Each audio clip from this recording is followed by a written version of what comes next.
Hello, I am Moonstone and welcome to Lights Camera Live Action, where I talk about live action shows and movies. And today I'm going to be talking about a movie called Jawbreaker.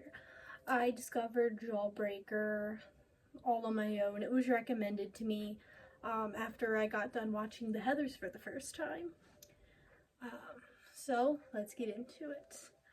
The movie opens up with a school, and this school's version of the Plastics, essentially. The school's popular girls are named Courtney, Foxy, Julia, and Elizabeth Purr. Through narration, we learn that unlike the other girls, Elizabeth didn't rule with an iron fist or out of fear. She ruled with kindness. We also learned that today is her 17th birthday. We watch as a jawbreaker gets shoved into her mouth and she gets thrown into the back of a trunk by three masked figures. We see once in the car, the masked figures remove their masks and we see it's just her friends. And they wanted to take her out for a fun day for her birthday. So they take her to, it's some kind of restaurant to get breakfast. Once they get where they're going, they lift the trunk, and the girls quickly realize something is wrong. There's something stuck in her throat. It's the jawbreaker. And then we get a title card. We watch how jawbreakers are made as the beginning credits roll. We then cut back to the three girls on their way to school, panicking over what just unfolded. Courtney, the leader of the group, calls the school and tells them Elizabeth is sick, and tell them that Elizabeth is sick in her best Elizabeth's mom impression, and they go to school pretending nothing's happened. Like, they don't have a passed away Elizabeth in their trunk. At lunch, they try to plan what they're gonna do about Elizabeth. Little do they know, the principal asked one of the Invisibles, that's what they're called, to bring Liz her homework. A invisible named Fern, like the plant, because she's boring, and her last name is Mayo, because she's plain and boring. I just find that hilarious, finding that someone's name is Fern Mayo. Like, they really wanted her to be bland, no personality, and I just find it funny. So anyway, I like Fern.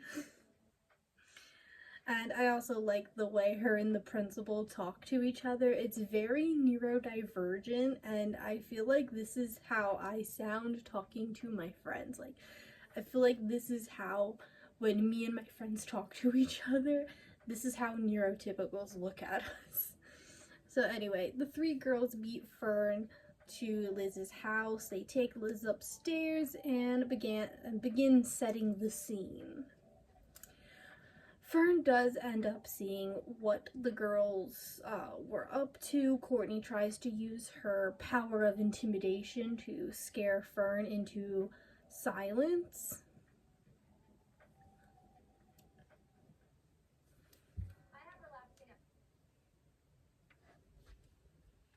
There's an ad. Okay. I hate ads in my background music. The three girls beat Elizabeth up. They beat Fern upstairs. They begin setting the scene. Courtney tries to use her power of intimidation to scare Fern into telling her what she heard. Courtney tells Fern that she has power now, the power to tell someone. Fern probably wasn't aware of it until Courtney said something. See, Courtney assumed Fern is aware of her power to tell and will use it to get what she wants, which is something Courtney would do if she was in Fern's situation, but not Fern. Courtney assumes this because of Fern's spot in the school. She is the bottom of the popularity chain. Courtney, to keep Fern's silence, offers to make her one of them, one of the populars. Offers to make her one of them. Fern accepts, and we get a makeover scene, but it's not your stereotypical giggling girls going to the mall and doing each other's hair and makeup. You see the girl walk out of the dressing room, they go, no. She goes back in, she comes back out, another outfit, no. She goes back in, comes out with another outfit, yes. It's not like that. It's not your stereotypical makeover scene. First, it's being done by professionals and not the girls. And it keeps cutting back and forth between Fern's makeover and Liz getting ready for her funeral. Back at school, we see Courtney and Foxy walking with someone tall with short blonde hair. It's Fern. They catch Julia sitting with the alternative kids, but here in the school, they're called body art rejects, which I just kind of found funny. Julia tries to talk some sense into Courtney, but all Courtney does is threaten to blame it all on Julia if she tells anybody. At lunch, Courtney and Foxy tell Fern that she can't eat lunch anymore. She can only eat in private now. Like the rest of them. They also change her name from Fern to Violet. Yeah, Courtney changes Fern's name from Fern to Violet.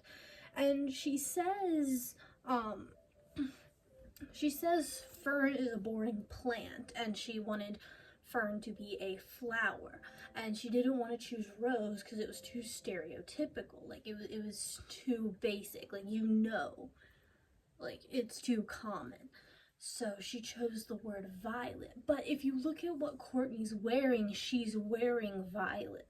Meaning she wasn't thinking of Fern. She was thinking about herself. Liz's parents do eventually find out about Liz and the scene that the girls set. A detective is called and interviews the girls at the school. And the school tells all the students what happened to Liz. The detective finds a lead. The lead is Courtney calling sick on Liz. Also, the principal says Fern hasn't been coming to school. She hasn't been coming to school, even though she has. She's just going by Violet now. The whole school gets flipped on its head when Violet shows up. Julia isn't part of the popular girls anymore. We see her outfits slowly change from popular Y2K bright colors, maybe a little McBling in there, maybe kind of. But they go from these neon, very skin showing outfits to more of a geek chic. She's wearing glasses, she's a little more covered up. She's still fashionable, but she's a little more covered up. She's wearing, I think she wears a vest in one of her outfits. I know she wears a scarf and glasses with one of them, so it's not stereotypical nerd, it's a geek chic. I don't know how else to describe it. Soon Violet becomes more popular than Courtney.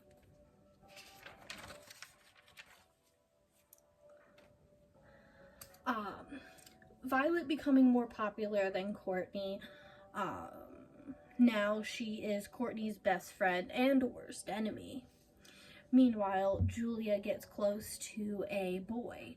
So close she ends up telling him what happened to Liz. He talks some sense into Julia about telling the detective, but it's too late. Courtney took care of the detective by giving her a false lead. Courtney and Foxy then take Violet down by putting pictures of Fern up and telling everybody that Violet is Fern. So they basically took Fern, made her popular, and once she became more popular than them, ruined her life by revealing who she really is.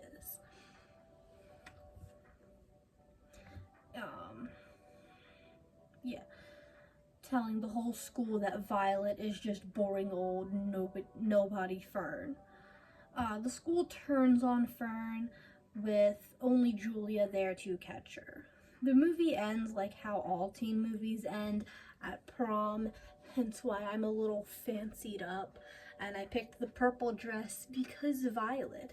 Also, the room is purple because Violet, because jawbreaker.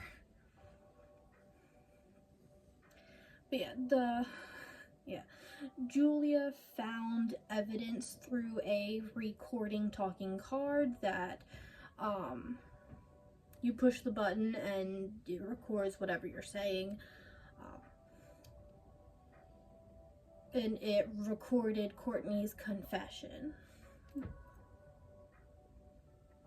At prom, Courtney is dubbed prom queen because there's no competition, Violet's gone.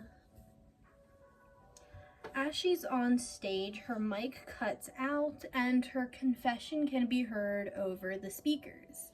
And it repeats over and over again. It repeats over and over again, quote, Liz, the team dream, deal with it, unquote. That's what she said. Everyone then turns on Courtney, throwing their corsages at her while she runs for the door. Courtney's, while she's like running in slow motion towards the door, she ends up like taking her hair out and smudging her makeup. But she does it so like purposeful. Like, I know what they were trying to do. Like, I know she did that because they wanted to make Courtney look like the Hole there's a band called Hole, and they have a album, and on the album cover, Live Through This, there's a prom queen on it, and her hair is kind of tousled around and her makeup's a little smudgy, and they wanted Courtney to look like that. That's why as she's running, she's like, oh no, oh my hair, oh no, my makeup, it's running now. But it's done so cheesy and purposeful. Like, I was laughing at how bad it was. Let's not fall. Like, wouldn't it make sense as she's getting pelted with corsages, have like somebody grab her by the back, like grab her by her hair and pull it down, and then like have somebody shove a jawbreaker into her mouth, and she'll, like have somebody grab her by her hair, pull it back, shove a jawbreaker into her mouth, so now her hair's down, it's messy. She spits it out, and then like tears start running down her face because her face hurts because of the jawbreaker, and that would smudge her makeup. Like, that would make more sense than, oh no, flowers everywhere, oh no, my hair's down, like how it actually happened. But yeah, anyway, that's Jawbreaker. That's my thoughts on Jawbreaker. Thank you guys so much for watching. I'll see you guys next time. Bye!